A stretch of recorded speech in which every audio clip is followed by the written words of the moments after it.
Lalis nga mopadulong sa dakong away ug away silingan. Pila lang kini sa mga eksena sa kadalanan nga sagad ginarespondihan sa mga tanod. Matod ni Roger, lisod ang obligasyon sa usa ka tanod labi na sa pagminti na sa kahapsay ug kalinaw. Hinungdan nga dako og tabang ang pagpailawom kanila sa training. Para sa kuha ma'am, kining nahitabo karon dungag kaalam ni para sa mua. Para dungag kaalam sa post and responsibilities sa among duties ug dungag kaalam pod para pagbantay sa among tibuok barangay sa among IOR. Sa bahin ni Tomas Nipa, bisan pa mandugay na siya nga tanod sa barangay Kalumpang, importante alang kaniya nga dunay dugang kaalam sa iyang trabaho. Sa training murag ko naman ka, upat naman ako kuning kuan sa pagtraining. So daghan man gud ang mapagtulunan makuha nimo mga ideya pagkabahin sa part sa trabaho, unsaon nimo nga mahimo nimong magampanan ang imong work as barangay tanod.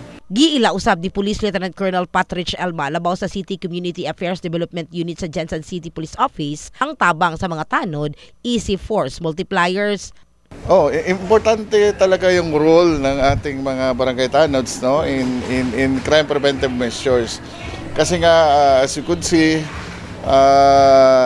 they are if they are equipped, no, with skills and knowledge, no, through this training, so maano natin sila. Importante yung role nila na in helping the frontliners, ating mga PNP sa crime preventive measures ng ating kapulisan.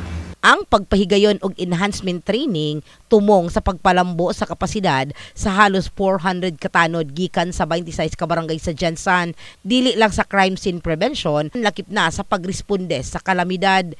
Yeah, may skills enhancement training tayo for tanod. This is conducted every year, no? Like the NSED, yung earthquake drill na kailangan nating ihasa ang mga tanod, lalo na ngayon there are a lot of newly appointed tanods because of the election, diba? Meron tayong bagong upo na mga barangay officials at punong barangay, syempre maglalagayan ng panibagong tao nilang tanod. So kailangan nating ihasa yung capacity so that they will know their skills, their capacity and their role as tanod. Kasi minsan alam mo tanod ka pero hindi mo alam kung hanggang saan yung limitasyon mo, hanggang saan lang yung role mo. In the heart of changing lives, kini sa Brigada Richard Gubalani sa Brigada News Jensen. Brigada News